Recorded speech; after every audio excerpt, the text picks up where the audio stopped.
ओम श्री परमात्मा नमः।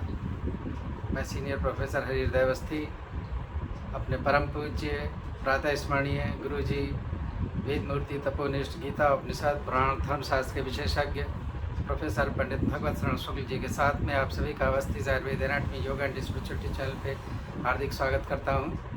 गुरु जी हम लोग को सांख्य कार्य का समझा रहे हैं। आज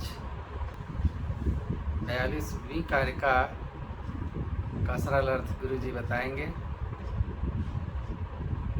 चलते हैं गुरु जी की ओर। नमोस्तनंताय सहस्रमूर्तये सहस्रपादाक्षिशिरोरुबाहवे सहस्रनाम्ने पुरुषाय शाश्वते सहस्रकोटियुगधारिणे नमः। कृष्णाय वासुदेवाय हरये परमात्मने प्रणतक्लेशनाशाय गोविंदाय नमो नमः।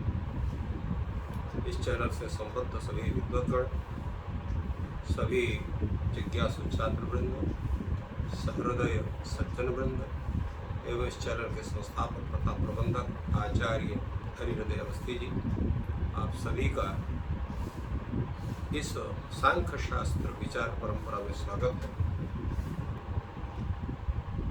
अब हम लोग आगे की चर्चा करते हैं।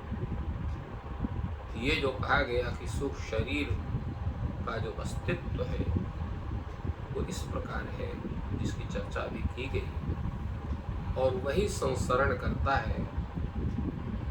परंतु जो संसरण करता है, संसार में उत्पत्ति होती है, उसके मृत्यु होती है। तो ये जो पूरा संसरण चल रहा है संसार में, उसका उत्पत्ति और मृत्यु आदि कर्म करण आदि जो होता है, तो इसमें हेतु क्या है?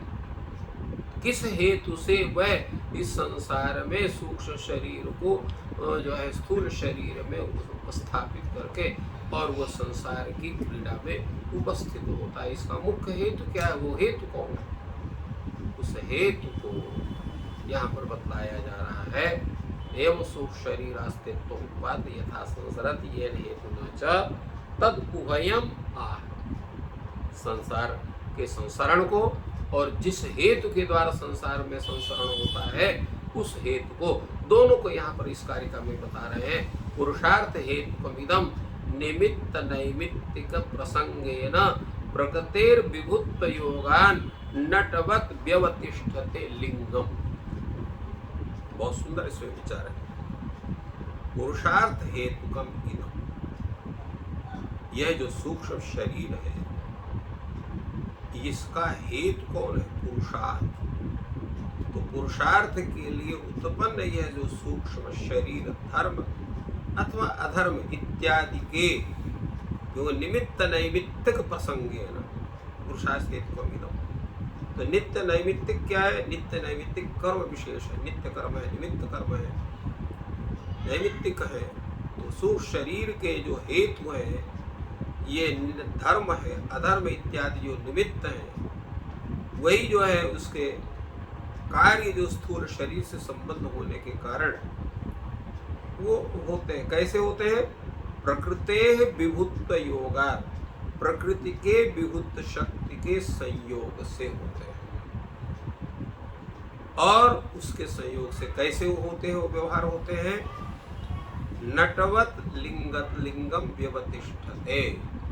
जैसे नट होता है अभिनेता, एक ही व्यक्ति जो कभी पुत्र का अभिनय करता है, कभी पिता का अभिनय करता है, कभी वीर का अभिनय करता है, तो कभी साधु का, कभी दुष्ट का, अनेक प्रकार के अभिनय करता है। उसी प्रकार यह जो पुरुष है स्थूल शरीर को जब प्राप्त करता है तो वही कभी मनुष्य होता है, कभी देवता होता है, कभी यक्ष गंधर्व, कभी जो है कीट होता है, कभी पतंग होता है, तो कभी वह पशु होता है, कभी वो सर्पादि को प्राप्त करता है। तो इस तरह से उसके धर्म और अधर्म के माध्यम से, धर्म होने से उत्तम शरीर को प्राप्त करता है, अधर्म होने से वो तिर्यक योनि को प्राप्त करता है। यही पुरुषार्थ हेतु का है। इसका बहुत अच्छे ढंग से इसकी व्याख्या आचार्य वाचस्पति मिश्र करते हैं। पुरुषार्थ हेतु, पुरुषार्थेन हेतुनः प्रयुक्तम, पुरुषार्थ हेतु से वो प्रयुक्त होता है। निमित्त नैमित्तिक प्रसंगेन, निमित्त क्या है? निमित्त है, शरीर का निमित्त होता है धर्म और अधर्म, जिसको हम दूसरी भाषा में कह सकते हैं पुण्य और पाप। शास्त्र विहित जो कर्म है वही धर्म है। वेद प्रणीतो धर्म अधर्मस्तद विपर्यय, वेद से वेद है, स्मृति है, इनसे प्रतिपादित जो है वही धर्म है। तद भिन्न अधर्म है।